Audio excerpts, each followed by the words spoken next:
Hello, मैं हूं doctor Faidi और आप देख रहे हैं चैनल रॉयड क्लासेस। चैनल रॉयड क्लासेस के कोर्स कोड में एक बार फिर आपका स्वागत है। कोर्स कोड 01 है, चैप्टर 01 है, some basic concept of chemistry है, वीडियो सीरीज थ्योरी 47 है। अगर आपको chapter 01 basic concept of chemistry in detail पढ़ना है तो आपको ये वीडियो सीरीज थ्योरी 01, 02, 03, 04 इस तरीके से क्रमवार देखना चाहिए। वीडियो सीरीज थ्योरी के प्लेलिस्ट में जितने भी वीडियोस हैं सभी को क्रमवार तरीके से देखिए तो आपका basic concept of chemistry clear हो जाएगा। साथ साथ विशेष रूप से और जानकारी के लिए आप डिस्क्रिप्शन बॉक्स देखिए। हम लोगों ने वीडियो सीरीज थ्योरी 45 में general rule for determination of oxidation state देखा था। 46 में हम लोगों ने इस रूल का इस्तेमाल करते हुए क्वेश्चन बहुत सारे हम लोगों ने सॉल्व किए थे। अब आज 47 में यानी वीडियो सीरीज थ्योरी 47 में भी हम लोग क्वेश्चन ही शुरू करने जा रहे हैं। कुछ क्वेश्चन हमने 46 में बनाए थे और अब कुछ क्वेश्चन 47 में बनाने जा रहे हैं। चलिए, ये सब एक अच्छे क्वेश्चंस हैं जिसे हमें देखना चाहिए। जैसे हम लोगों ने पिछले क्लासेस में बहुत सारे केसेस देखे थे, बहुत सारे कंपाउंड लिए थे और उस कंपाउंड के अंदर किसी एक एटम का ऑक्सीडेशन स्टेट निकाल रहे थे। आज भी यही क्रम आगे बढ़ाएंगे और फिर थोड़ा दूसरे अंदाज के भी हम लोग क्वेश्चन देखेंगे। जैसे आज हम एक कंपाउंड सेलेक्ट करते हैं KI3 में I का ऑक्सीडेशन स्टेट निकालना है अपने को। ठीक है, अब कुछ जानकारी भी चाहिए, हर कंपाउंड की कुछ न कुछ जानकारी चाहिए। अगर हम बात करें K का तो K ग्रुप 1 का है और ग्रुप 1 का आपको मालूम है ऑक्सीडेशन स्टेट +1 होता है। तो उस हिसाब से अगर बात करें तो ये +1 हो जाएगा। प्लस आयोडीन का निकालना है तो X मान लें, क्योंकि 3 आयोडीन है तो 3X कर लें और ये 0 हो जाएगा, न्यूट्रल मॉलिक्यूल है तो ये अपना 0 हो जाएगा। तो X के लिए वैल्यू निकल जाएगा, X के लिए क्या वैल्यू निकल जाएगा भाई? पहले 3X कर लें, 3X = -1, so we can write X = -1/3। ये जो X का वैल्यू आया है ये एवरेज ऑक्सीडेशन नंबर है of iodine, average oxidation number of iodine है। आयोडीन का एवरेज ऑक्सीडेशन नंबर है। एवरेज ऑक्सीडेशन नंबर के बारे में हमने ऑलरेडी वीडियो सीरीज थ्योरी 46 में बता रखा है। चलिए, अब इसके प्रत्येक आयोडीन एटम का ऑक्सीडेशन स्टेट निकालें। तो आपको ये जानना चाहिए कि KI3 जो होता है, KI3 वास्तव में K plus I3 minus ion का बना होता है और I3 माइनस आयन जो है I2 प्लस I माइनस का बना होता है। देखिए, I2 और I किस तरीके से जुड़ा है ये अभी हम नहीं बताएंगे आपको, ये हम लोग केमिकल बॉन्डिंग में देखेंगे। I2 और I किस तरीके से जुड़ा है ये हम लोग केमिकल बॉन्डिंग में देखेंगे। लेकिन तब तक के लिए KI3 के बारे में जानकारी रखनी चाहिए। KI3 K plus I3 minus में है और I3 माइनस I2 और I माइनस के रूप में है। I2 एक न्यूट्रल मॉलिक्यूल है, इसलिए इसके प्रत्येक आयोडीन एटम पर 0 ऑक्सीडेशन स्टेट होगा। ये एक आयन है और एक एटम वाला आयन है, इसलिए इसका ऑक्सीडेशन स्टेट -1 होगा। इसलिए इसका ऑक्सीडेशन स्टेट -1 होगा। क्लियर हो गई बात? तो अगर हम इस स्ट्रक्चर को जानते हैं तो oxidation state of iodine atom की बात करें तो हम लिखेंगे oxidation state of iodine atom, है ना? कितने? 2 आयोडीन एटम, है ना? Ni3 minus ion, Ni3 minus ion = 0 और oxidation state of iodine atom, ठीक है, one iodine atom, one iodine atom in I3 minus is equal to -1। तो ये है अपना ऑक्सीडेशन स्टेट KI3 में, ये है ऑक्सीडेशन स्टेट KI3 में। It is the oxidation state in KI3। बात समझ में आ रहा है? अब देखिए, ये इनके अगर हम एवरेज निकाल दें तो ये मिल जाएगा -1/3। निकालिए एवरेज ऑक्सीडेशन नंबर क्या हो जाएगा। दो आयोडीन एटम है जिनका ऑक्सीडेशन स्टेट 0 है, प्लस एक आयोडीन है जिनका ऑक्सीडेशन स्टेट -1 है। टोटल तो 3 हो गया ना, तो इसको 3 से डिवाइड करिए तो एवरेज ऑक्सीडेशन स्टेट हो गया 0 - 1/3, मतलब -1/3। तो एवरेज ऑक्सीडेशन स्टेट -1/3 आया है। तो ध्यान दीजिएगा KI3 में आयोडीन का अगर एवरेज ऑक्सीडेशन नंबर की बात की जाए, एवरेज ऑक्सीडेशन स्टेट की बात की जाए तो -1/3 है, लेकिन KI3 के 3 आयोडीन एटम में 2 आयोडीन एटम का ऑक्सीडेशन स्टेट 0 है और एक आयोडीन एटम का ऑक्सीडेशन स्टेट -1 है। क्लियर हो गई बात? चलिए अब एक अगला कंपाउंड देखते हैं। अगला कंपाउंड अपना है Na2S4O6। Na2S4O6 Na2S4O6। अब अगला है अपना Na2S4O6। देखिए Na2S4O6, Na2S4O6, इसमें हम लोग सल्फर का निकालेंगे। देखिए ग्रुप 1 का ये एलिमेंट है तो इसका ऑक्सीडेशन स्टेट +1 है, और चूंकि ये 2 है तो +1 × 2 कर देंगे। इसका ऑक्सीडेशन स्टेट यानी सल्फर का ऑक्सीडेशन स्टेट हम लोगों ने X मान लिया है। तो चूंकि सल्फर 4 है तो 4X। ऑक्सीजन का होता है -2, और चूंकि 6 ऑक्सीजन है तो -2 × 6, और ये एक लीटर मॉलिक्यूल है तो 0, सबका सम 0 होगा। This implies we can write 2 + 4x - 12 बराबर 0। दैट मीन्स 2 + 4x बराबर 12। तो हम लिख सकते हैं 4x बराबर 10। ये 2 इधर चला जाएगा, इसलिए x बराबर अपने को मिलेगा 10/4। तो 4 से करिए, 4 दूनी 8, 2.5 आ जाएगा। 2.5 अपने को मिल जाएगा, 2.5। तो x का ऑक्सीडेशन स्टेट कितना मिल जाएगा, 2.5 मिल जाएगा प्लस 2.5। तो जैसे ही ये फ्रैक्शनल आया तो सीधी सी बात है, ये क्या है, average oxidation number. Average oxidation number, it is average oxidation number. अब अगर हमें Na2S4O6 में सभी सल्फर के ऑक्सीडेशन स्टेट देखना है तो हमें इसके स्ट्रक्चर को जानना पड़ेगा, इनके स्ट्रक्चर को जानना पड़ेगा। चलिए मैं स्ट्रक्चर बनाता हूं। Na2S4O6 का स्ट्रक्चर मैं बना दूं। देखिए NaO आयनिक बॉन्ड है, Na2S4 S, देखिएगा S, O6 है, ये O, ये O, S S, फिर S, O O O N, ये है अपना Na2S4O6। Na2S4O6 चेक करिए, एक सोडियम Na2, ऑक्सीजन कितना है 1 2 3 4 5 6, सल्फर गिनिए 1 2 3 4। तो ये है स्ट्रक्चर। स्ट्रक्चर तो जानना पड़ेगा तभी जाकर के हमें ये ऑक्सीडेशन स्टेट निकल पाएगा इसमें।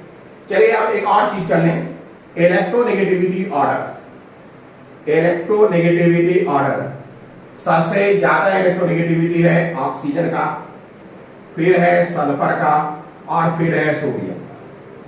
ये इलेक्ट्रोनेगेटिविटी ऑर्डर है। अब इसी के आधार पर हम ऑक्सीडेशन स्टेट डिटरमाइन कर लेंगे। सोडियम पर इस बॉन्ड के कारण +1 और ऑक्सीजन पर -1, क्योंकि ये दोनों इलेक्ट्रॉन ऑक्सीजन के फेवर में काउंट हो जाएगा। ये ऑक्सीजन और सल्फर की बात अगर की जाए तो ऑक्सीजन और सल्फर में ऑक्सीजन की इलेक्ट्रोनेगेटिविटी ज्यादा है, इसलिए दोनों इलेक्ट्रॉन ऑक्सीजन के फेवर में काउंट हो जाएगा। तो इसके कारण, इस बॉन्ड के कारण ऑक्सीजन को एक -1 मिलेगा, लेकिन सल्फर को क्या मिलेगा? सल्फर को मिलेगा +1। सल्फर को मिलेगा +1। क्लियर हो गई बात? अब आइए इस बॉन्ड की बात करें। क्योंकि ये दोनों सल्फर एटम के बीच है, तो ये दोनों इलेक्ट्रॉन इक्वली डिस्ट्रीब्यूट हो जाएगा, जिसके कारण ध्यान दीजिएगा, इस सल्फर एटम को मिलने जा रहा है 0 और इस सल्फर को भी मिलने जा रहा है 0। क्लियर हो गई बात? अब बात करते हैं इस सल्फर और ऑक्सीजन के बीच।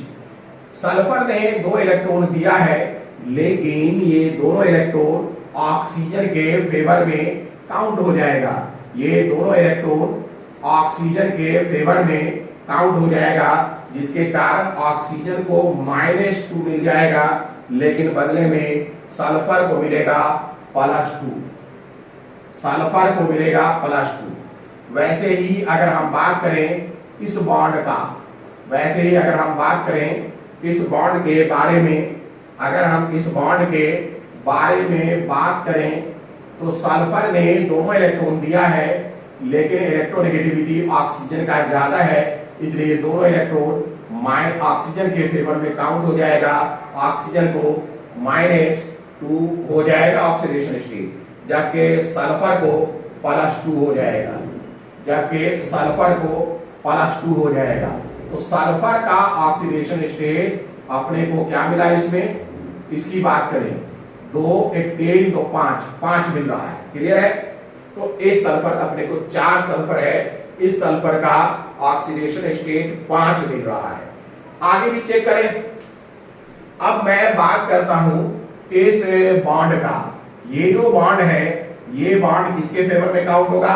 ये बॉन्ड किसी के फेवर में काउंट नहीं होगा, क्योंकि दोनों सल्फर एटम है, जिसके कारण इन पर इक्वल डिस्ट्रीब्यूशन होगा। तो ये 0 ऑक्सीडेशन स्टेट, 0 ऑक्सीडेशन स्टेट, दोनों पर 0 ऑक्सीडेशन स्टेट हो जाएगा। यहां देखिए, ये भी सल्फर सल्फर के बीच में है, तो ये 0 ऑक्सीडेशन स्टेट और इस सल्फर को भी 0 ऑक्सीडेशन स्टेट। ये 0 ऑक्सीडेशन स्टेट, 0 ऑक्सीडेशन स्टेट। अब बात करते हैं बाकी के लिए। अगर मैं बात करूं इस सल्फर और ऑक्सीजन के एटम की, मैं बात करूं इस सल्फर और ऑक्सीजन के एटम की बात करूं, तो ये दोनों इलेक्ट्रॉन जो है ऑक्सीजन के फेवर में काउंट होगा -2 और सल्फर को मिलने वाला है +2। सल्फर को मिलेगा +2। वैसे ही ये जो है अपना सल्फर और ऑक्सीजन का इलेक्ट्रॉन, ये मिलेगा ऑक्सीजन को, ऑक्सीजन के फेवर में काउंट होगा, तो ये हो जाएगा -2 और सल्फर को मिलने वाला है +2। सल्फर को मिलेगा +2। क्लियर है? अब देखिए, सल्फर और ऑक्सीजन के बीच का ये जो इलेक्ट्रॉन है, ये भी काउंट हो जाएगा ऑक्सीजन को -1 और इसके कारण सल्फर को मिलेगा +1। क्लियर है? और देखिए, ऑक्सीजन और Na के बीच जो इलेक्ट्रॉन है वो -1 ऑक्सीजन को देगा और +1 सल्फर को देगा। अब आप चेक कर लीजिए इस सल्फर का ऑक्सीडेशन स्टेट, इस सल्फर का ऑक्सीडेशन स्टेट चेक करिए। इस सल्फर का ऑक्सीडेशन स्टेट 2 2 4 1 5। तो यहां देखने को मुझे मिल रहा है कि 4 सल्फर एटम में से 2 सल्फर एटम ऐसे हैं जिनका ऑक्सीडेशन स्टेट +5 है, और 2 सल्फर एटम ऐसे हैं जिनका ऑक्सीडेशन स्टेट 0 है। 2 सल्फर एटम का ऑक्सीडेशन स्टेट क्या है? +5 और 2 सल्फर एटम का ऑक्सीडेशन स्टेट क्या है? 0 है। तो हम लिख सकते हैं, बहुत आसानी के साथ लिखेंगे, oxidation state of 2 sulphur atom, oxidation state of 2 sulphur atom, oxidation state of 2 sulphur atom is equal to +5 और oxidation state of 2 sulphur atom is equal to 0। अब चलिए इसका एवरेज ऑक्सीडेशन नंबर निकालते हैं। तो एवरेज ऑक्सीडेशन नंबर में क्या हो जाएगा, 2 सल्फर एटम का +5 है तो 2 into +5 और 2 सल्फर एटम का 0 है 2 into 0, टोटल सल्फर एटम 4 है, मतलब 10, ये तो 0 हो गया, 2 बजे 10, 10/4 मतलब 2.5 प्लस 2.5 कर लीजिए, यही अपना एवरेज ऑक्सीडेशन नंबर है जो यहाँ भी दिखाई पड़ रहा है। एवरेज ऑक्सीडेशन नंबर है जो यहाँ भी दिखाई पड़ रहा है। तो इस तरीके से आप Na2S4O6 में बहुत आसानी के साथ सल्फर एटम के ऑक्सीडेशन स्टेट को निकाल सकते हैं। बात समझ में आ रही है कि नहीं? ऐसे ही बहुत सारे क्वेश्चंस आपको बनाने पड़ेंगे, प्रैक्टिस करना पड़ेगा, तब जाकर के ऑक्सीडेशन स्टेट निकालने में आप कंफर्टेबल हो जाएंगे, कंफर्टेबल हो जाएंगे। चलिए अब आगे बात करते हैं अगले स्पीशीज का, अगले केमिकल स्पीशीज का। ध्यान दीजिएगा, अगले केमिकल स्पीशीज का ऑक्सीडेशन स्टेट निकालने का। इसमें मैं एक दे रहा हूं, एक बेहतर ऑक्सीडेशन स्टेट, एक बेहतर केमिकल स्पीशीज है, इसका आपको ऑक्सीडेशन स्टेट निकालना है। ये है C≡N-।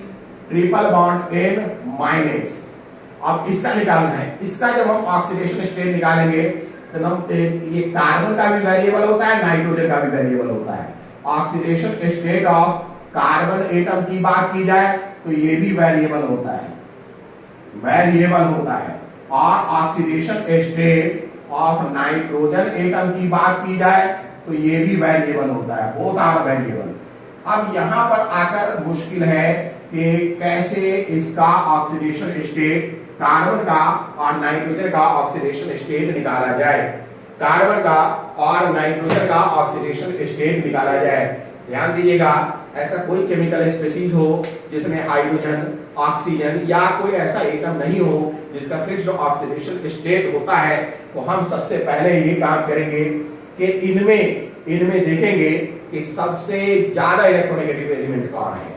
अगर हम देखते हैं यहाँ तो इसमें ज्यादा इलेक्ट्रोनेगेटिव एलिमेंट N है और उसके बाद C है।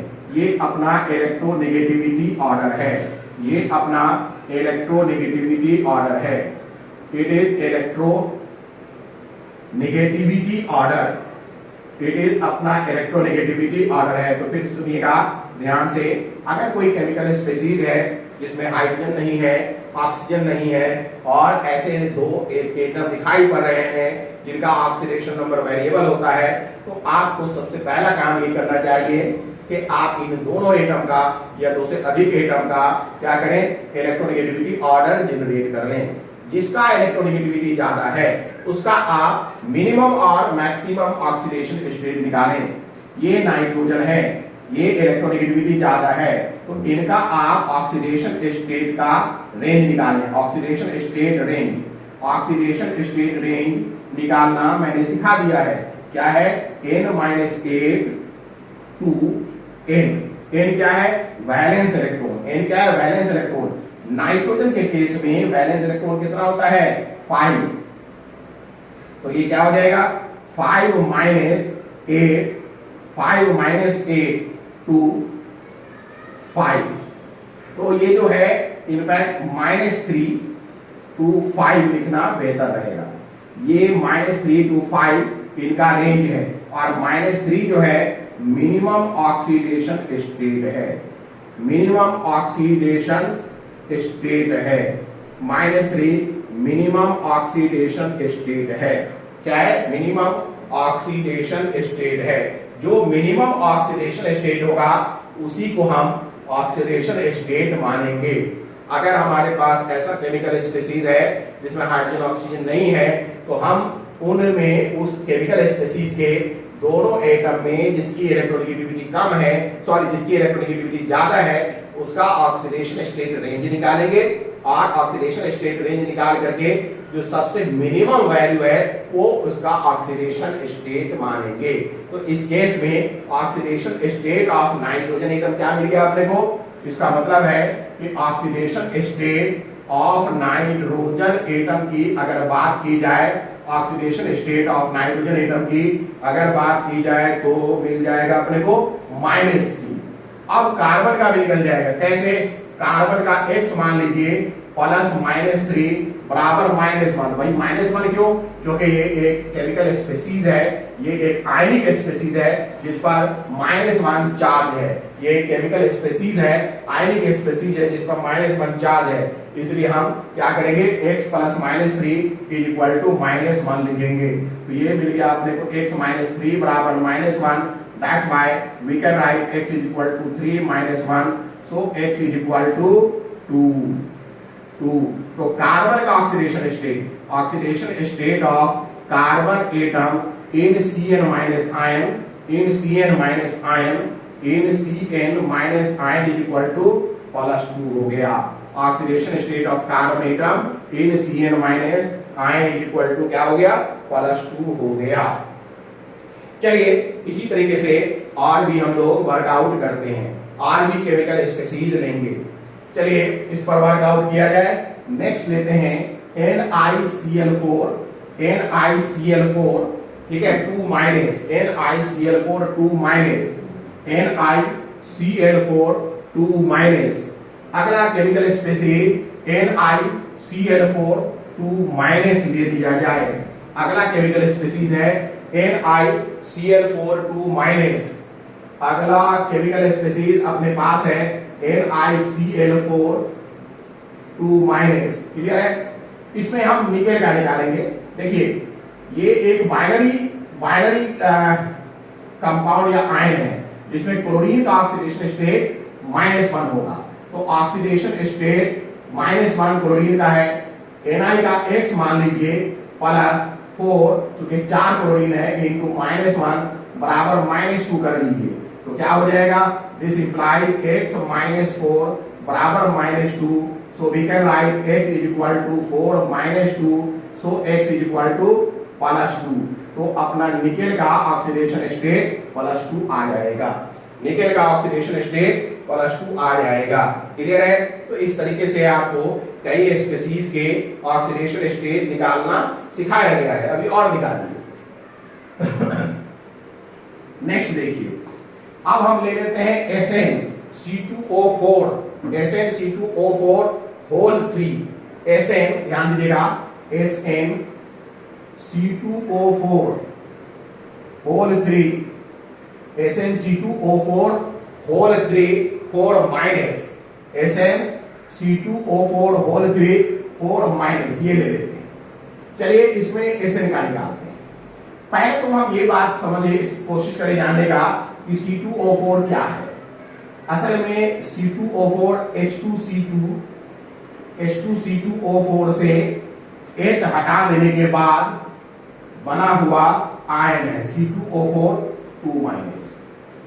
H2C2O4 क्या है? H2C2O4 वास्तव में ऑक्जेलिक एसिड है। H2C2O4 ऑक्जेलिक एसिड है। इसका ओरिजिनल स्ट्रक्चर ये है। इसे जब हम 2H+ हटा देते हैं तो अपने को जो आयन मिलता है C2O4 2-, आयन ये C double bond O, C double bond O मिलता है। ये है C2O4 2-। क्लियर है?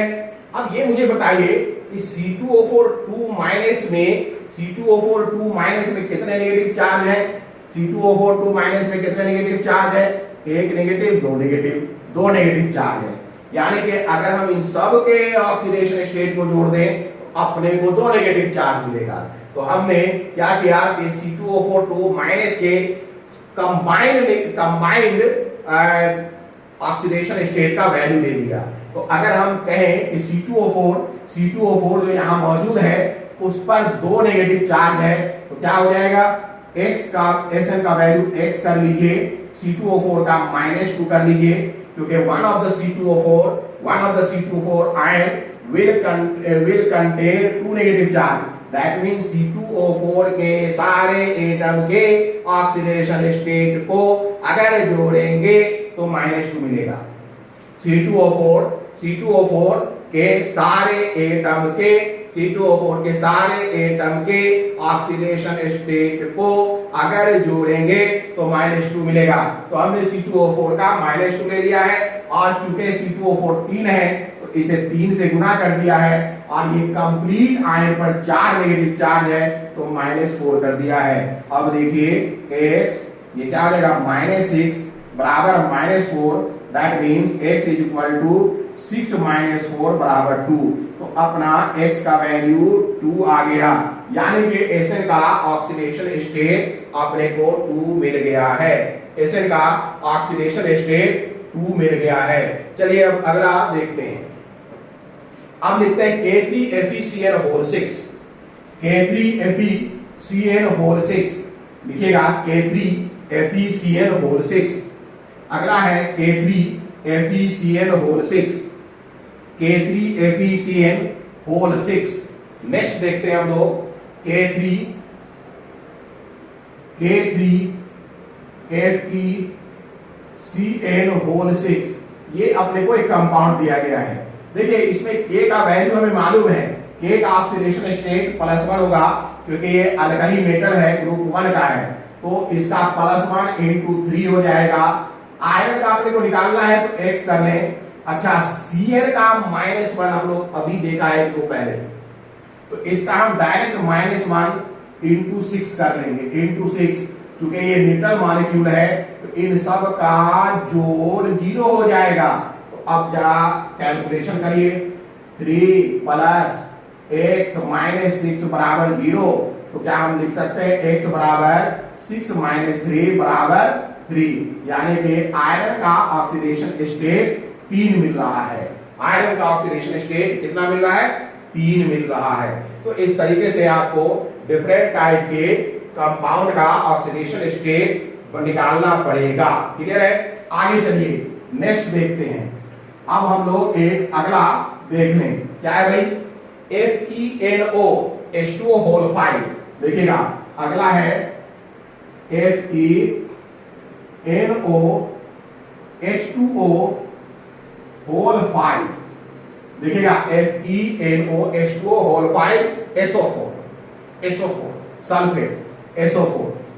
अब देखिए यहां पर हम क्या करते हैं, ये ध्यान दीजिएगा, मैं आपको बता दूं। NO का ऑक्सीडेशन स्टेट, NO मतलब NO+, that means we can say oxidation state of NO+ is equal to +1। ध्यान दीजिएगा, क्लियर है? क्यों? क्योंकि NO+, देखिए NO पर ये प्लस चार्ज कहां से आया, ठीक है? इस पर विशेष बातचीत केमिकल बॉन्डिंग में होगी। केमिकल बॉन्डिंग में इस पर हम डिटेल बात करेंगे कि NO पर प्लस चार्ज कैसे आता है। तो अभी तो आप केमिकल बॉन्डिंग पढ़ा नहीं है, अभी हमारा बेसिक कॉन्सेप्ट ऑफ केमिस्ट्री चल रहा है। इसके बाद आपका एटॉमिक स्ट्रक्चर आएगा, क्लासिफिकेशन ऑफ एलिमेंट आएगा, तब केमिकल बॉन्डिंग पढ़ेंगे। आपने 10th पास किया, ये कोर्स 10th पास वालों के लिए है।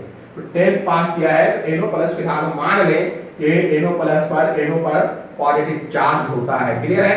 NOCl में भी पिछले वीडियो में मैंने बताया था, NO पर NO+ होता है, आप जाने माने। क्लियर है? और जो ऐसे बच्चे देख रहे हो, ऐसे लोग देख रहे हो जो ऑलरेडी केमिकल बॉन्डिंग पढ़ चुके हैं, तो उन्हें ये मालूम है कि NO पर प्लस चार्ज होता है। तो oxidation state of NO+ is equal to +1।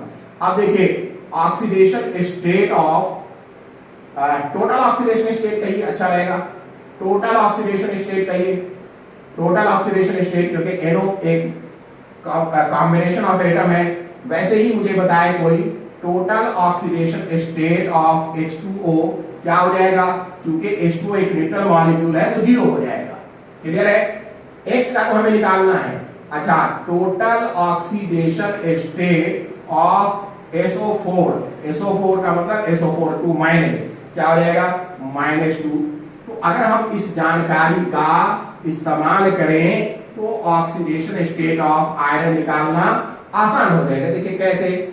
Iron का X, NO का +1 प्लस H2O का 0 × 5, ठीक है, प्लस SO4 का -2 × 1 बराबर 0। ये कंप्लीट मॉलिक्यूल निकल है। तो अब अपने को निकालिए X +1, ये तो 0 है, +0, ये क्या हो जाएगा? -2 बराबर 0। तो थोड़ा सॉल्व करिए, x बराबर क्या हो जाएगा, ये इधर जाएगा तो ये इधर आएगा -1, तो क्या हो जाएगा 2 -1 बराबर 1। तो x का वैल्यू 1 आ रहा है, यानी कि ऑक्सीडेशन स्टेट आयरन का क्या मिल जाएगा, बताइए। आयरन का ऑक्सीडेशन स्टेट इसमें +1 मिल जाएगा। बात समझ में आ रहा है कि नहीं? आयरन का ऑक्सीडेशन स्टेट +1 मिल जाएगा।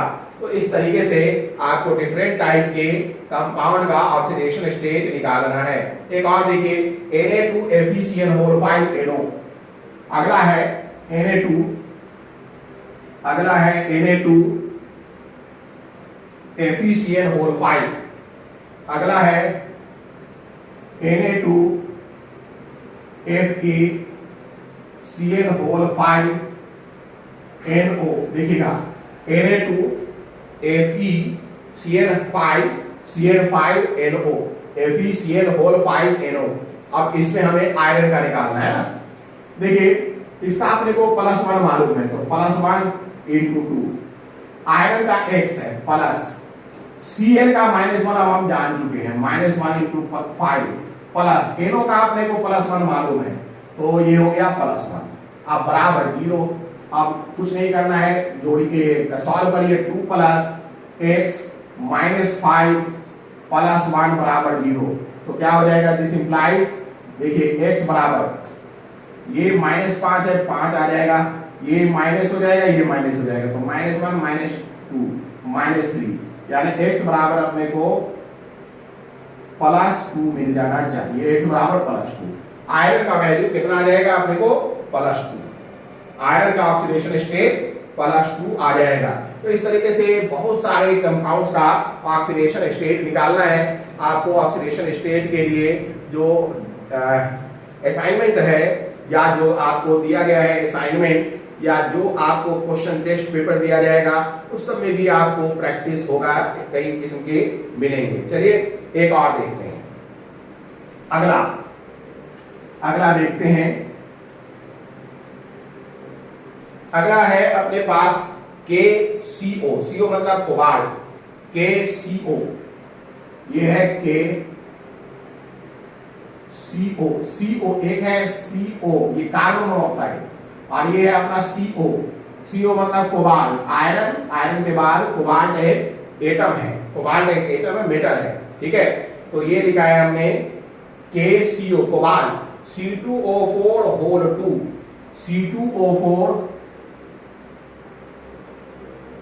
2 NH3 ये है अपना कंपाउंड। अब इसमें कोबाल्ट का ऑक्सीडेशन स्टेट निकालना है। इसमें किसका निकालना है ऑक्सीडेशन स्टेट, कोबाल्ट का निकालना है। क्लियर है? देखिए K का हमें मालूम है +1, कोबाल्ट का X निकालना है, मान लिया। C2O4 अभी देखा ऑक्सीडेट आयन, तो इसका -2 × 2 प्लस अमोनिया एक न्यूट्रल मॉलिक्यूल है, तो 0 × 2 बराबर 0, तो ये तो 0 ही हो गया। तो हो गया x +1 प्लस x -4 बराबर 0। That means we can write x = 4 - 1 बराबर 3। तो x का वैल्यू अपने को कितना मिल रहा है, 3 मिल जाएगा। x का वैल्यू अपने को क्या मिल जाएगा, 3 मिल जाएगा। अगला देखिए FeCO5। अगला देखिएगा FeCO5, ध्यान दीजिएगा। अगला है FeCO5। अब यहां पर ये CO कोबाल्ट नहीं है, ये नहीं है, ये नहीं है, बल्कि ये है CO। इसको हम कहते हैं कार्बन मोनोऑक्साइड, इसको हम कहते हैं कार्बन मोनोऑक्साइड। ये एक न्यूट्रल मॉलिक्यूल है, कार्बन मोनोऑक्साइड, ये एक न्यूट्रल मॉलिक्यूल है। आगे कोऑर्डिनेट केमिस्ट्री पढ़ना है, वहां ये मालूम होगा कि कार्बन मोनोऑक्साइड को हम कार्बोनिल भी बोलते हैं, तो ये FeCO5 है, ये एक न्यूट्रल मॉलिक्यूल है। इसका ऑक्सीडेशन स्टेट निकालना है, तो बहुत आसान है। X प्लस इसका वैल्यू 0 हो जाएगा, 0 × 5 बराबर 0, दैट मीन्स x बराबर 0, यानी कि आयरन का भी ऑक्सीडेशन स्टेट यहां 0 है। आयरन ऑक्सीडेशन, आयरन का भी ऑक्सीडेशन स्टेट क्या है, यहां 0 है। अब आगे देखिए, नेक्स्ट मिटा देते हैं। अब देखते हैं CONH3 whole 6, CONH3 whole 6 3 plus. अगला है अपना CONH3 होल 6 3 प्लस। अब ये CO मतलब ये कार्बन मोनोऑक्साइड नहीं है, CO ये कोबाल्ट है, ये कोबाल्ट है यहां कोबाल्ट। तो क्या हो जाएगा भाई, X plus NH3 neutral molecule है, 0 into 6 बराबर +3, that means X is equal to +3। Cobalt का ऑक्सीडेशन स्टेट +3 मिल गया। कोबाल्ट का ऑक्सीडेशन स्टेट क्या मिल गया अपने को, +3 मिल गया। क्लियर हो गई बात। अगला देखते हैं CrNH3 होल 6 3 प्लस। Cr यानी क्रोमियम, CrNH3 होल 6 3 प्लस। तो यहां भी वही मामला है, क्रोमियम का निकालना है, X प्लस NH3 का 0 into 6 बराबर +3, दैट मीन्स X बराबर +3। तो ये अपना ऑक्सीडेशन स्टेट क्रोमियम का हो गया। तो अभी हमने काफी ऑक्सीडेशन स्टेट निकाला है, आपको कई किस्म के ऑक्सीडेशन स्टेट निकालना पड़ेगा, ये सब चीजें आपको देखना पड़ेगा। क्लियर हो गई बात। चलिए अब अगला एक देखते हैं, एक और देख लें, Mg2P2O7, Mg2P2O7, Mg2P2O7। अगला देखिए Mg2P2O7, यहां पर P2 का निकालिए। तो Mg का +2 क्योंकि ये ग्रुप 2 है, into 2 plus 2x plus 7 into -2 बराबर 0, यानी 4 प्लस 2x माइनस 14 बराबर 0 है कि नहीं।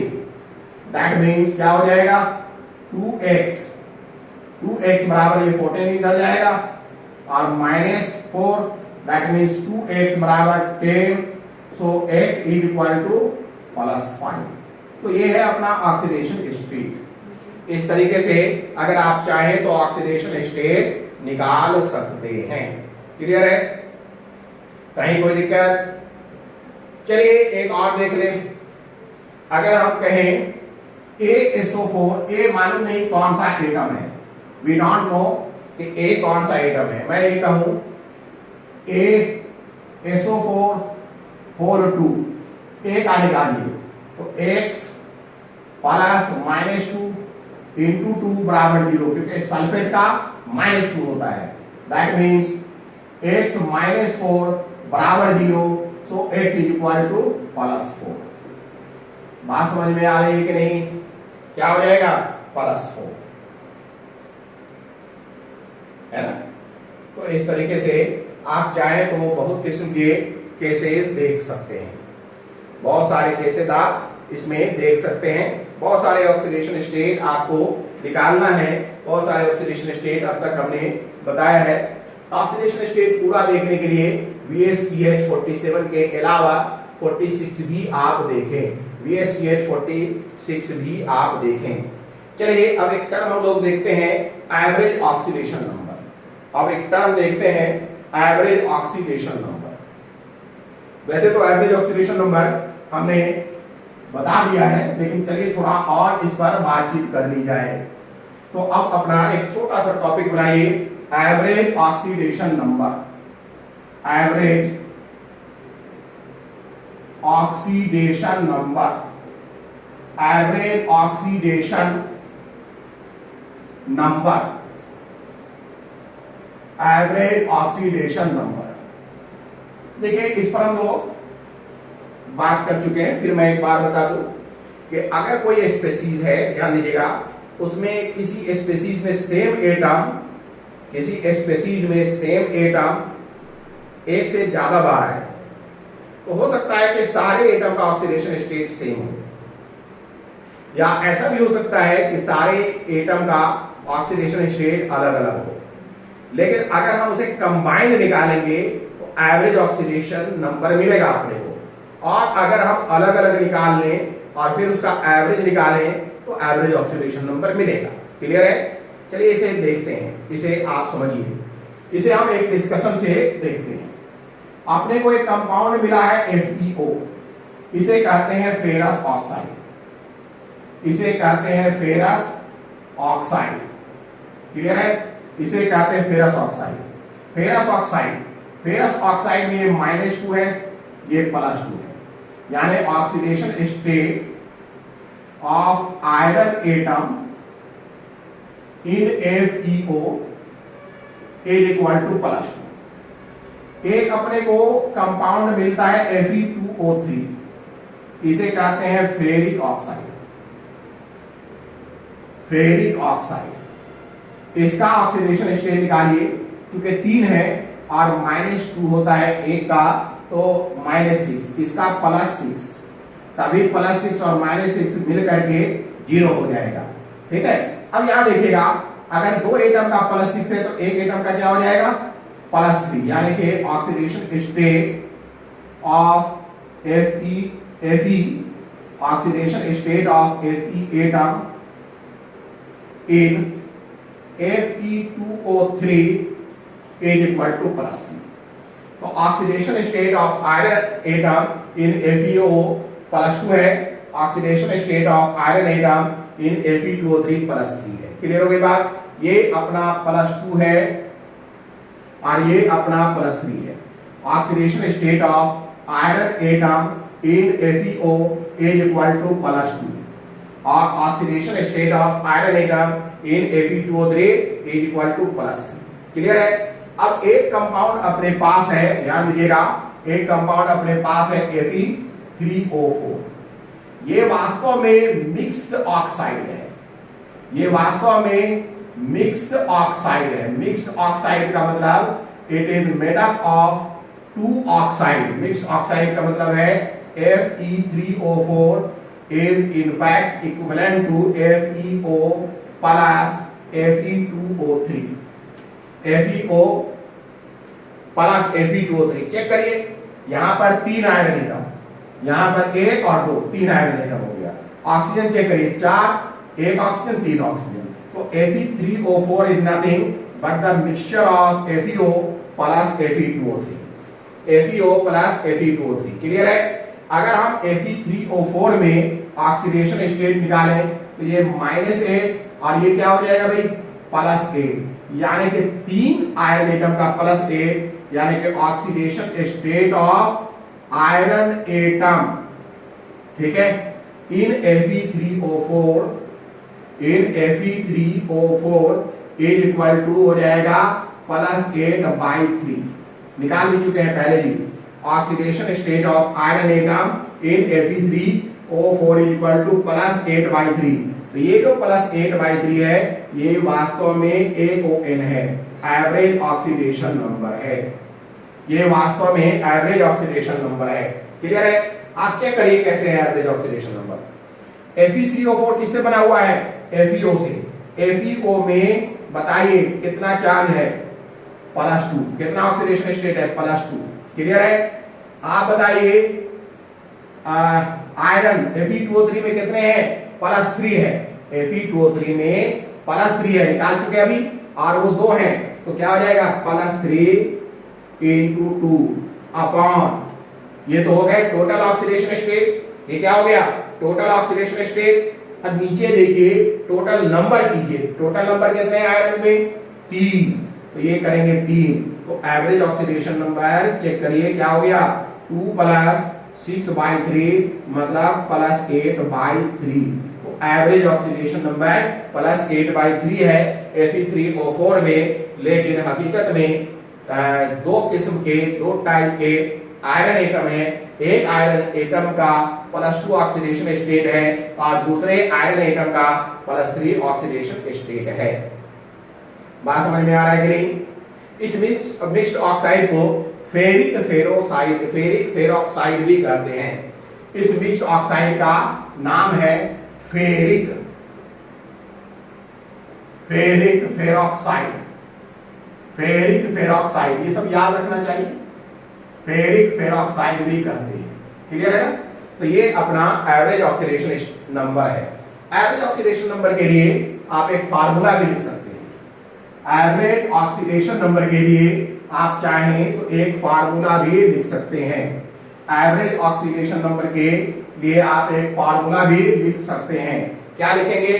देखिए, average oxidation number, average oxidation number मतलब total charge, total charge, total charge upon total atom, total charge upon total atom. देखिए यही हुआ है, ये ऊपर में टोटल चार्ज है और ये टोटल एटम है। तो एवरेज ऑक्सीडेशन नंबर का अपने को एक फार्मूला भी मालूम हो गया, total charge upon total total atom. Clear है? चलिए अब एक क्वेश्चन बनाते हैं। क्वेश्चन बनाते हैं, ध्यान दीजिएगा। क्वेश्चन है calculate percentage of Fe+2 in Fe3O4। Question है calculate percentage of Fe+2, calculate percentage of Fe+2 in Fe3O4।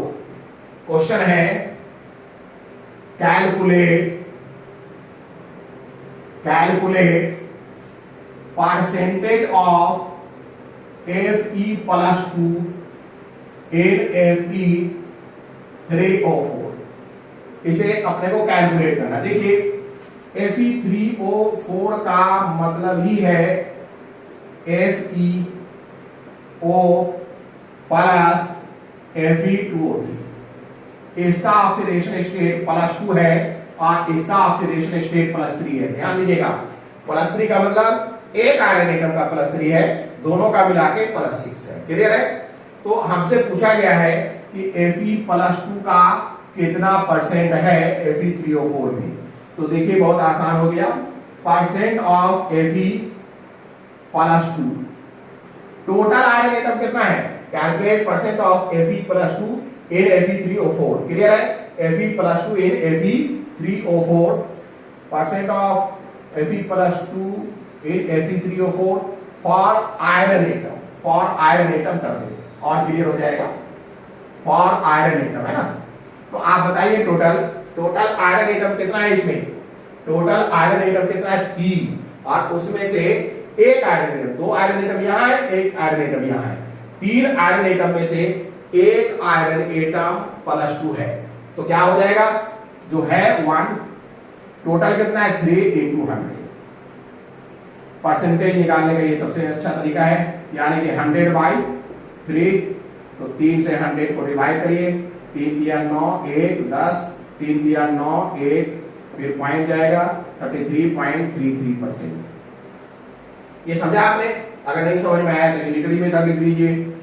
भाई सिंपल सी बात है, 3 आयरन एटम में एक Fe+2 है, तो एक आयरन एटम में 1/3 Fe+2 होगा, इसलिए 100 आयरन एटम में 1/3 × 100 Fe+2 होगा। यही बात मैंने यहां कर दिया डायरेक्ट, 1/3 × 100। तो इस तरीके से कैलकुलेट आप कर सकते हैं इसका आयरन के Fe+2 का परसेंटेज। चाहे तो आप Fe+3 का निकाल सकते हैं। अगर Fe+3 का कहा जाता तो क्या हो जाएगा? परसेंट ऑफ Fe+3, ये हो गया ना। अब परसेंट ऑफ Fe+3 निकाल दें। परसेंट ऑफ Fe+3 निकालना हो तो चाहे तो आप यूनिटरी मेथड इस्तेमाल करें या डायरेक्ट कर लीजिए। परसेंट ऑफ Fe+3 बराबर क्या हो जाएगा? 3 में से 2 क्या है? +3, और टोटल 3 है × 100, यानी कि 200/3। 3 से 200 को डिवाइड करिए, 3 × 6 = 18, 2 20, 3 × 6 = 18, 2.20, 3 × 6 = 18, 2, तो 66.66%। तो ये अपना मिल गया Fe+3 का। क्लियर हो गई बात? तो इस तरीके से आपको जानना पड़ेगा कि अगर कोई मिक्स्ड ऑक्साइड्स है तो उसके हम ऑक्सीडेशन स्टेट बिना उसके कंपोजिशन को जाने नहीं निकाल पाएंगे। हाँ, एवरेज ऑक्सीडेशन स्टेट निकाल सकते हैं, एवरेज ऑक्सीडेशन नंबर निकाल सकते हैं। चलिए एक और डिस्कशन करते हैं। एक और डिस्कशन किया जाए, सी अनदर डिस्कशन, एक और डिस्कशन किया जाए, PbO, you know PbO, lead oxide, PbO, PbO में ये -2 है, ये +2 है, मतलब oxidation state of Pb in PbO is equal to +2।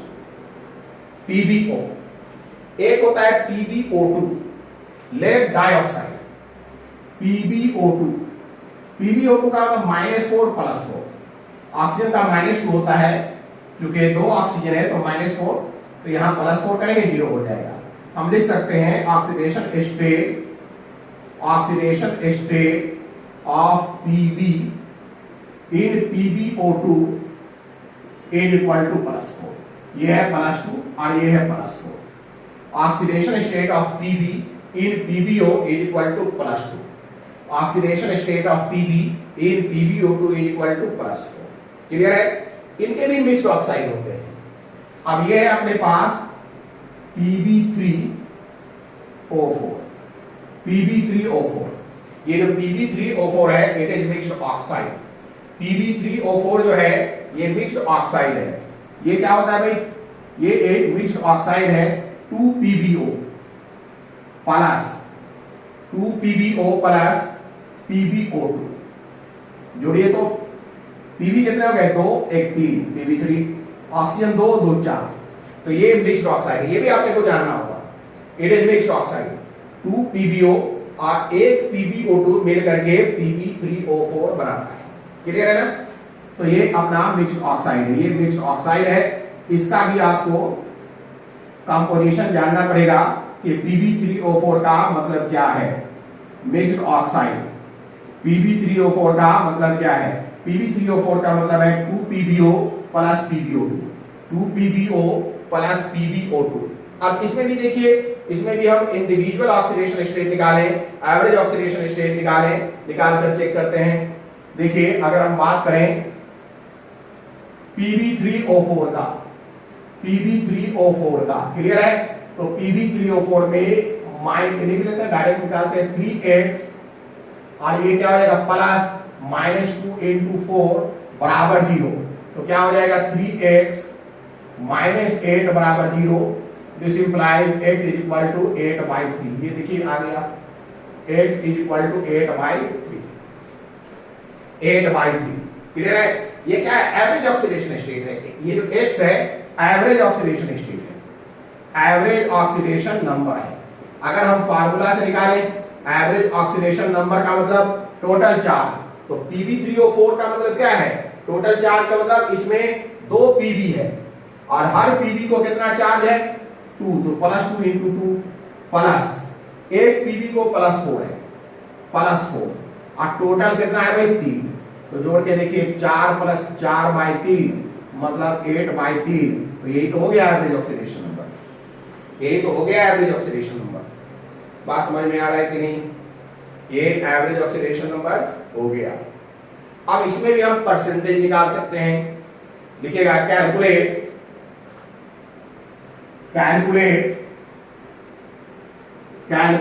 Percentage of Pb +2, calculate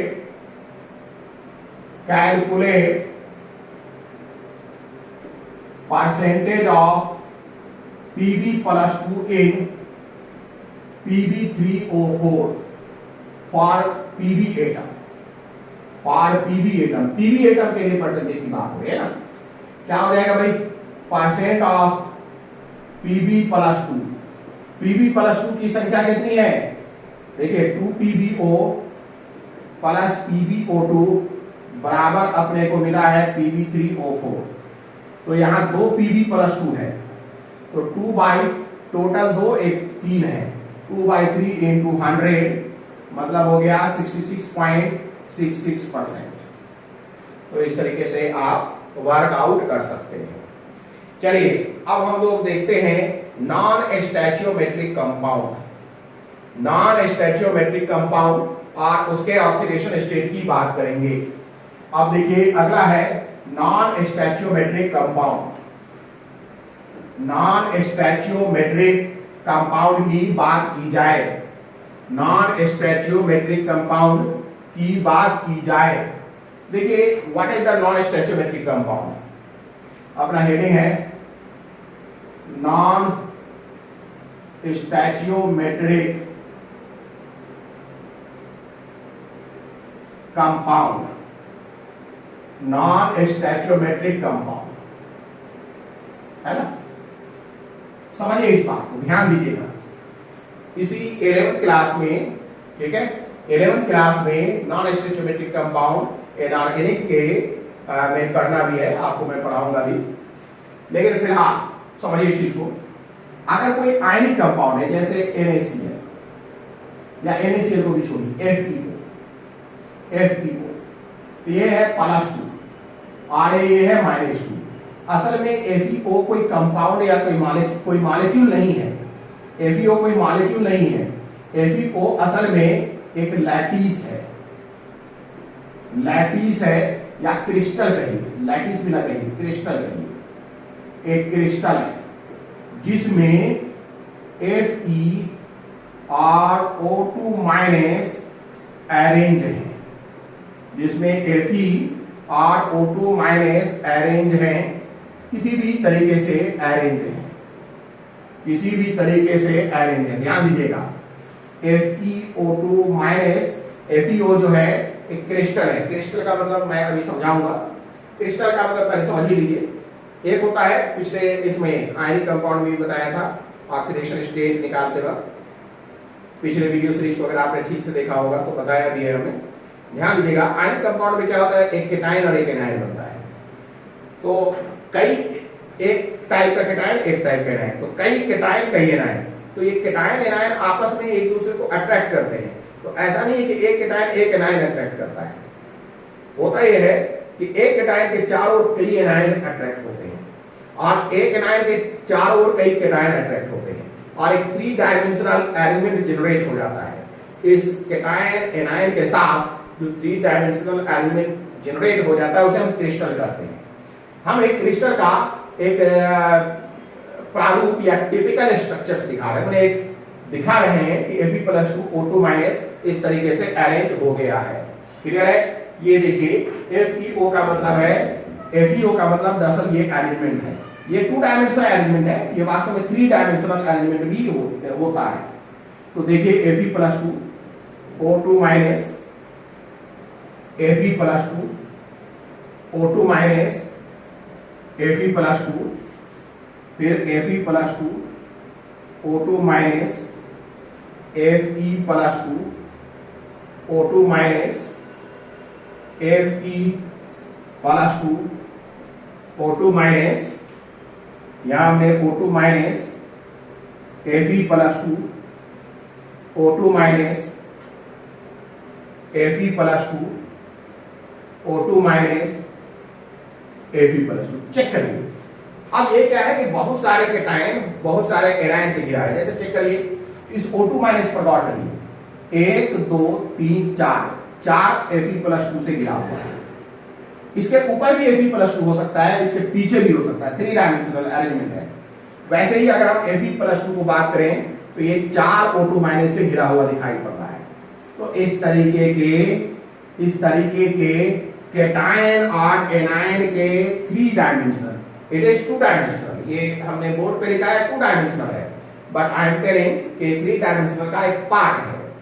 तो मैं ये कहता हूं कि केटायन और एनायन, अगर केटायन एनायन के इस 3 डायमेंशनल एलिमेंट को हम क्रिस्टल कहेंगे। इस क्रिस्टल में अगर गिनती किया जाए और आयरन की सारे आयरन को गिन लिया जाए, सारे ऑक्सीजन को गिन लिया जाए, तो अपने को Fe+2 और O2 माइनस का रेशियो 1:1 मिलता है। यही वजह है कि हम इसके कंपाउंड के, इसके मॉलिक्यूल को FeO लिखते हैं।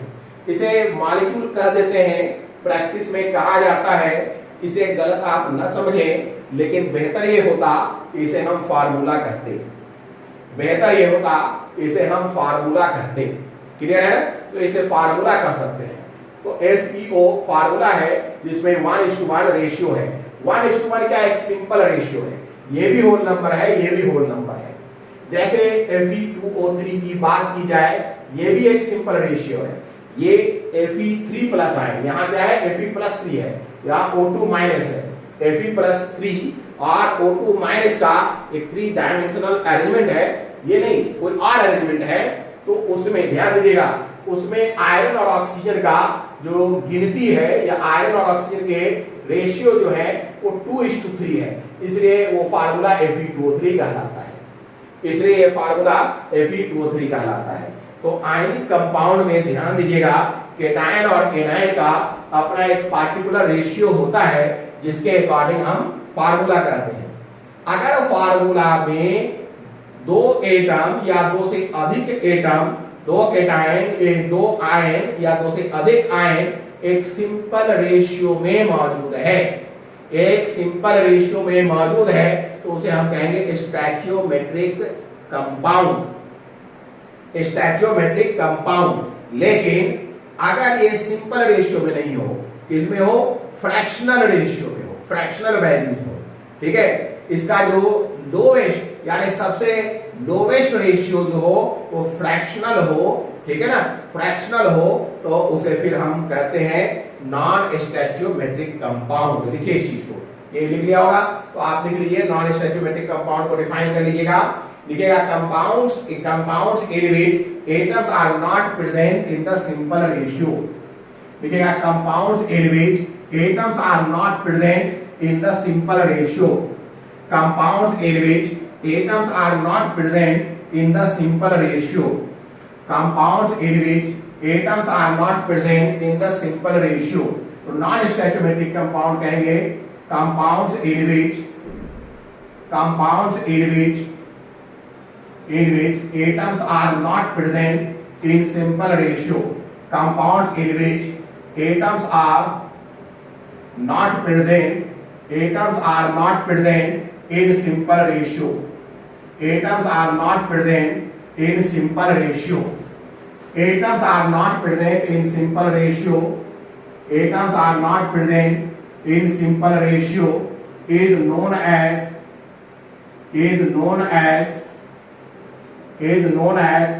non-stoichiometric compound, NSC, non-stoichiometric compound। जैसे for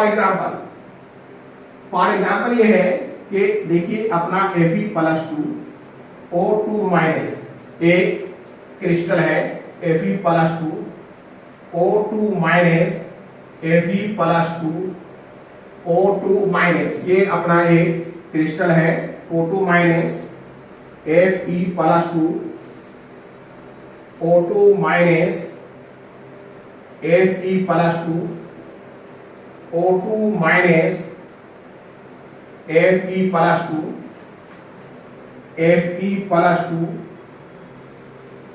O2 minus Fe+2 O2 minus Fe+2 O2 minus. तो ये अगर आप देखें तो इसमें Fe और O का रेशियो 1:1 है, यानी ये स्टैचियोमेट्रिक कंपाउंड है। लेकिन ऐसा हो गया, कुछ एरर आ गया कि ये Fe+2 खत्म हो गया। अच्छा एक लाइन और नीचे बना दें, O2 minus Fe+2 O2 minus Fe+2 O2 minus Fe+2 ध्यान दीजिएगा। अब देखिए हुआ ये कि इसमें कोई एरर आ गया क्रिस्टल में, और ये Fe+2 खत्म हो गया, गिर गया, टूट गया, हट गया। क्लियर है? एक Fe+2 यहां से भी हट गया, 2 हट गया, एक Fe+2 चलिए यहां से भी हटा दिया, तो टोटल 3 Fe+2 हट गए, टोटल 3 Fe+2 हट गए। तो इसमें +6 का घाटा हो गया। अभी तक ये न्यूट्रल था, क्योंकि हर आयन पर, हर केटायन पर +2 था और हर एनायन पर -2 था, तो केटायन एनायन आपस में मिलकर न्यूट्रल हो जाते थे। लेकिन अब इनमें से 3 Fe+2 चले गए, तो अब ये जो 3 Fe+2 चले गए तो ये हो गया चार्ज स्पेसीज, और Fe+2 के बदले Fe+3 आ गया। तो कितना Fe+3 आया? 2 ही आया। 2 Fe+3 के आने पर क्या हो गया? 6+4 मिल गया और एक यहां वैकेंट रह गया, एक खाली रह गया। तो अब आप बताइए क्या Fe और O का रेशियो 1:1 हो सकता है? नहीं। अगर हम मान लें कि बिफोर डिफेक्ट, ये डिफेक्ट हो गया ना, अगर हम मान लें कि बिफोर डिफेक्ट 100 Fe था, देखिएगा ये लिख लिया आपने। अगर हम मान लें कि बिफोर डिफेक्ट यानी डिफेक्ट के पहले 100 Fe प्लस था और 100 Fe प्लस 2 था और 100 O2 माइनस था, यानी अगर हम बात कर लें कि बिफोर डिफेक्ट, ध्यान दीजिएगा, बिफोर डिफेक्ट मान लेते हैं, बिफोर डिफेक्ट, डिफेक्ट के पहले मान लें कि Fe प्लस 2 और O2 माइनस कितना था भाई? 100 और 100, मतलब 1:1 था। क्लियर है? लेकिन अब इसका मतलब क्या है? ये 100 है और ये भी 100 है। अब इसमें से 3 चले गए, 100 में से ये 3 चले गए, तो 100 में से 3 चला गया यानी कितना हो गया? 97। फिर 2 आ गया, 2 आ गया तो कितना हो गया? 2 और जुड़ गया यानी 99। तो अगर हम कहें कि Fe प्लस 2, देखिएगा एटम की बात कर रहा हूं मैं, आयरन एटम था टोटल 100, इसमें से 3 निकल गए तो बचा कितना? 97। फिर 2 आ गए Fe प्लस 3 के रूप में तो बच हो गया 99। तो अब जो रेशियो बनेगा यानी आफ्टर डिफेक्ट, आफ्टर डिफेक्ट जो बनेगा, आफ्टर डिफेक्ट, तो आफ्टर डिफेक्ट अपने को Fe प्लस 2 और O2 माइनस बराबर मिलेगा 99:100, यानी कि 99/100 मतलब 0.99/1। तो अब जो फार्मूला हो जाएगा, फार्मूला अब जो हो जाएगा, ये फार्मूला हो जाएगा Fe 0.99O, Fe 0.99O, formula हो जाएगा Fe 0.99O। तो ऐसे ही कंपाउंड को हम क्या कहते हैं?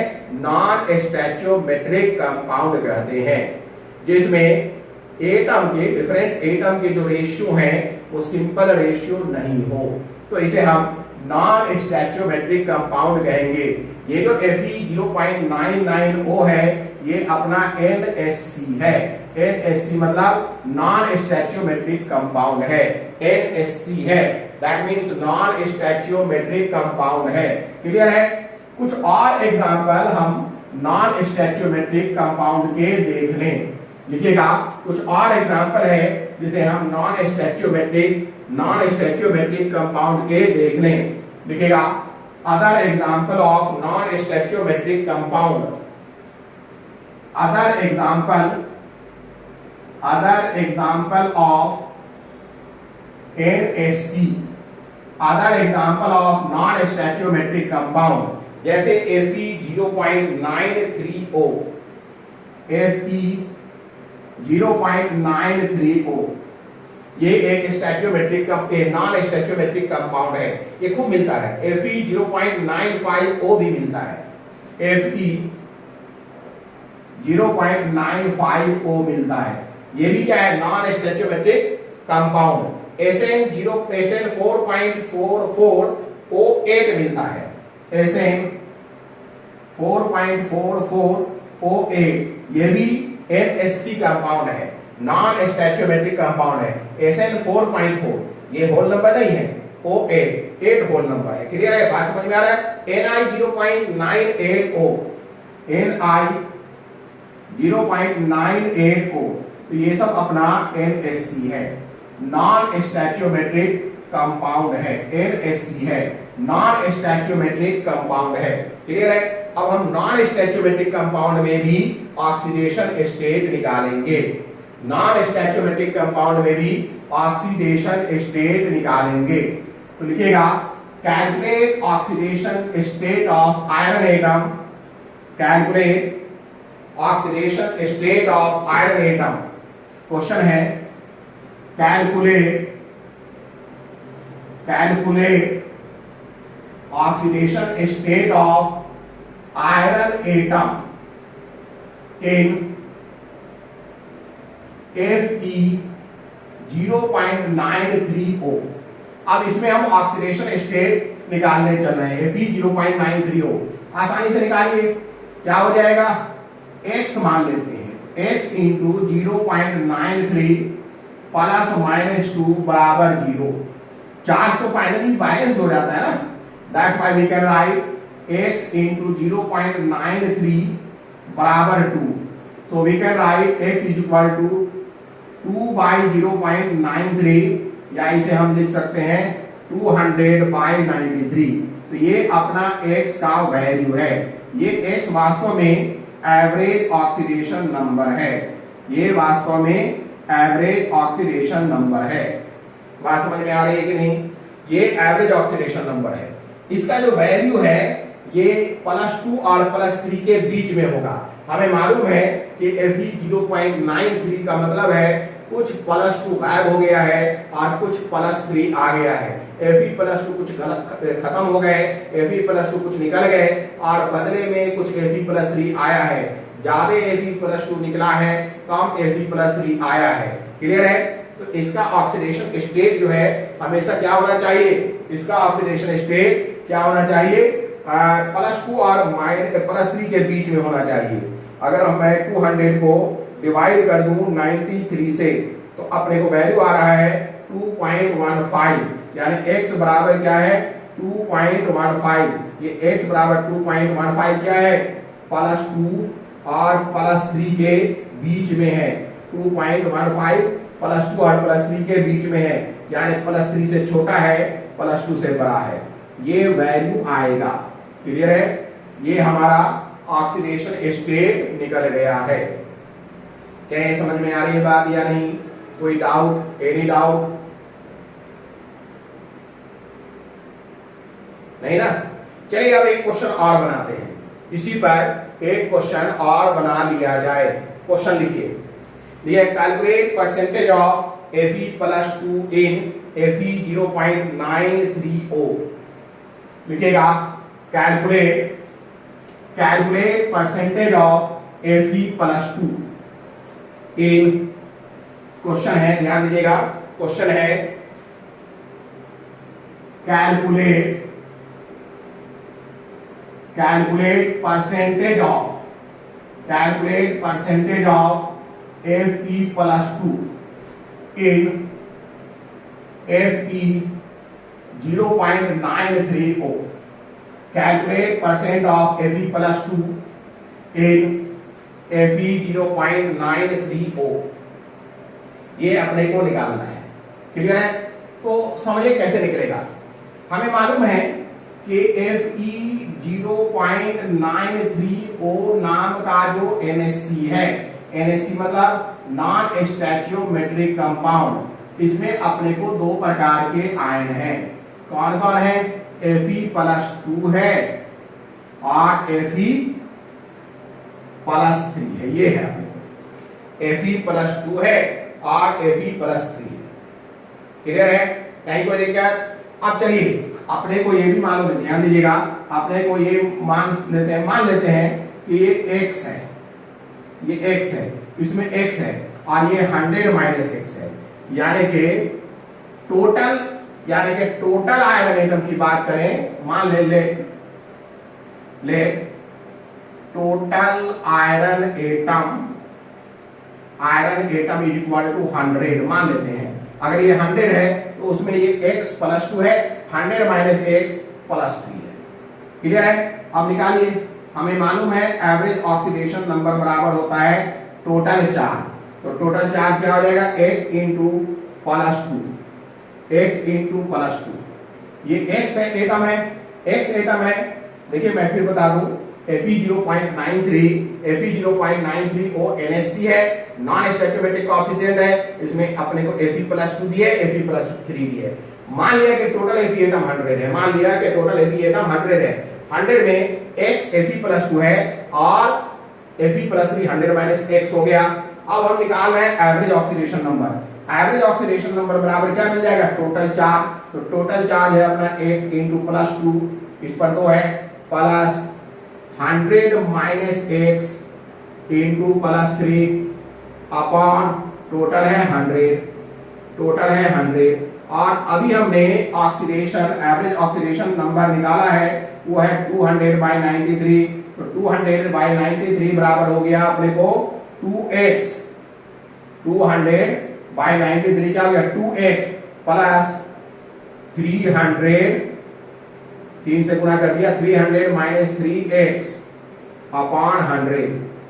ये अपने को मिल गया एक इक्वेशन। ये अपने को क्या मिल गया, एक इक्वेशन मिल गया। चेक करिए तो एवरेज ऑक्सीडेशन नंबर इस क्वेश्चन के ठीक पहले निकाला है 200/93 है। क्लियर है? ये 2x 100 माइनस x प्लस 3 है, तो 300 माइनस 3x अपॉन 100। अब इसे हम सॉल्व करते हैं। अब इसे हम लोग क्या करें, सॉल्व करें। चलिए सॉल्व करते हैं। इसे आगे सॉल्व किया जाए, देखिए कैसे सॉल्व होगा। इसे आगे सॉल्व किया जाए, देखिए कैसे सॉल्व होगा। क्या हो जाएगा भाई, हम इसे क्रॉस मल्टीप्लिकेशन कर सकते हैं ना। तो ये हो जाएगा 200 इंटू 100 बराबर ये हो जाएगा 93 2x, अच्छा 2x माइनस 3x, यानी माइनस x कर लेते हैं। Minus x 2x minus 3x minus x plus 300 ठीक है, ये अपने को मिल गया। तो ये हो गया 2 1 2 3 4 बराबर माइनस 93x प्लस 300। क्लियर है? कुछ गड़बड़ हो गया क्या?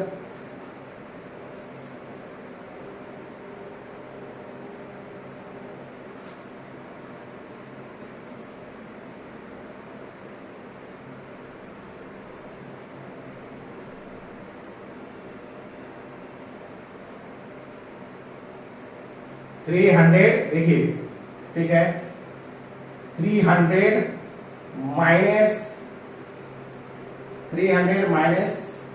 3x, तो माइनस x प्लस 300। ठीक है, हाँ गलती तो हो गई। 93 इंटू 300 ये हो जाएगा ना। चलिए अब क्या हो जाएगा 2000 बराबर माइनस 93x प्लस, या इसे गुणा करिए 93 को 3 से गुणा करिए, 3 किया 9 3 9 27 27920 ये अपने को मिला। अब हम क्या करें, ध्यान दीजिएगा, इस 93x को इधर ले आते हैं। 93x बराबर, क्लियर है, 93x इधर ले आए 27900 और इसे माइनस कर दें, 2 2 4 ये माइनस कर दें, है ना। तो अपने को मिल जाएगा 93x। इसे अब हम मिटा दें, क्या हो जाएगा 93x बराबर 0097, यानी कि 93x बराबर 7900। तो x बराबर अपने को मिल गया 7900 अपॉन 93। चलिए इसे सॉल्व कर दें। 7 मैं कैलकुलेटर से कर दे रहा हूं, 7920 डिवाइडेड 93 बराबर हो गया 84.9 almost 85। That means percentage of Fe plus 2 is equal to 85%। तो सीधी सी बात है, परसेंटेज ऑफ Fe प्लस 3 अपने को मिल जाएगा 15%। तो इस तरीके से हम निकाल सकते हैं। That is the way we can calculate. इस तरीके से हम कैलकुलेशन कर सकते हैं, लेकिन इसमें काफी लेंथी हो जाता है और अक्सर गुना भाग करने का टाइम अपने को खासकर कंपटीशन क्लास में नहीं रहता है और गलती होने की भी संभावनाएं बनी रहती हैं। क्लियर है ना। तो इसके लिए अपने को एक ट्रिक देख लेते हैं, ठीक है। लिखिए इसे कैसे बनाया जाए, एक ट्रिक देख लेते हैं। तो इसी को ट्रिक से भी बना सकते हैं। कैसे है ट्रिक, ये देखिए। ट्रिक क्या है कि हमें निकालना क्या है, देखिए ट्रिक परसेंट ऑफ Fe+2 है ना। तो पहले हम लिखेंगे average oxidation number. Average oxidation number जो भी अपने को मिलेगा वो ले लेंगे। अब माइनस Fe+2 है ना, तो एवरेज ऑक्सीडेशन नंबर को 3 से उसका डिफरेंस निकालेंगे, +2। इस पर +2 है, अपने को है कितना Fe+2 और Fe+3, यही दो चार्ज है ना भाई।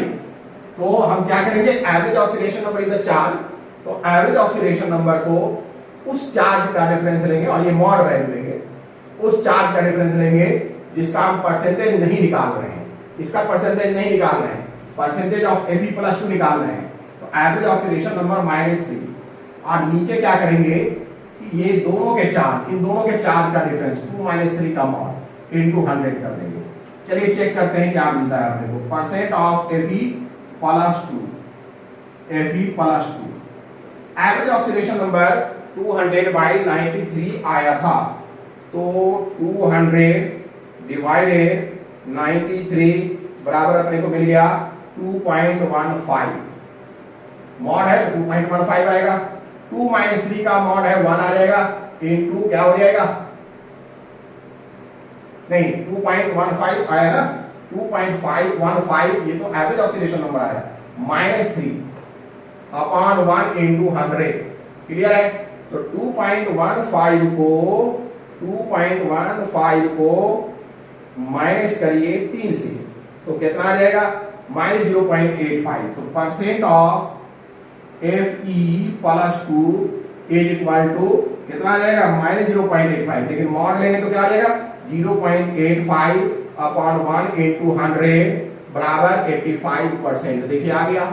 तो अगर हम इस तरीके से निकालें तो जल्दी निकल जाएगा। देखिए निकालने का तरीका समझिए, हमें परसेंटेज ऑफ Fe+2 का आ गया है, तो फटाफट आप एवरेज निकालिए, एवरेज ऑक्सीडेशन नंबर।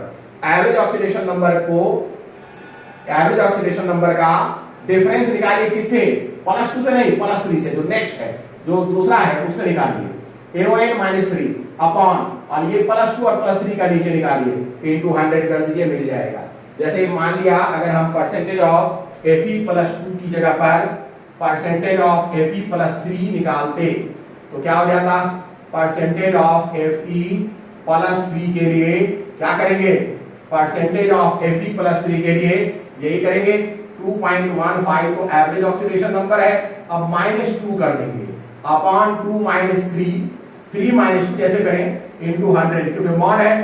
तो परसेंट ऑफ Fe+3 देखिए क्या आ रहा है, 2.15 -2 का मतलब है 0.15 अपॉन 1 इनटू 100, मतलब है परसेंट ऑफ Fe+3 बराबर 15%, बराबर 15%। Percent of Fe+3 is equal to कितना आ गया, 15%। तो इस तरीके से आप चाहें तो क्वेश्चन बना सकते हैं। ऐसा नहीं है कि ये क्वेश्चन खत्म हो गया है, अभी हम लोग इसमें कुछ और क्वेश्चंस देखेंगे और फिर आगे ऑक्सीडेशन रिडक्शंस में ऑक्सीडाइजिंग एजेंट, रिड्यूसिंग एजेंट के कॉन्सेप्ट्स को देखेंगे, फिर एनालिसिस ऑफ द रिएक्शन करेंगे ऑक्सीडेशन रिडक्शन के कॉन्टेक्स्ट में, फिर बैलेंसिंग ऑफ रिएक्शंस करेंगे। तो आज के इस वीडियो सीरीज में इतना ही हम लोग देखते हैं। अगले वीडियो सीरीज में हम लोग थोड़ा और क्वेश्चन बनाएंगे, फिर ऑक्सीडाइजिंग एजेंट और रिड्यूसिंग एजेंट पर बात करेंगे, ऑक्सीडाइजिंग एजेंट और रिड्यूसिंग एजेंट के बाद फिर एनालिसिस करेंगे, फिर बैलेंसिंग ऑफ रिडॉक्स रिएक्शन देखेंगे। अभी अपने को ऑक्सीडेशन रिएक्शन में बहुत सारी चीजें देखनी है। क्लियर है, चलिए ठीक है। अब ये VSTH 47 खत्म करते हैं, इसके आगे VSTH 48 में हम लोग और भी बातें करेंगे। अगर आपको ये सब चीज समझ में आ रहा हो, ये सब समझ में आता हो, आपको लगता है कि ये फायदे का चीज है, तो इसे जरूर शेयर करिए, सब्सक्राइब करिए, लाइक करिए, और मैं ये कहूंगा कि इसे आप सीक्वेंस में देखते हुए इसका फायदा उठाइए। चलिए, गुड डे।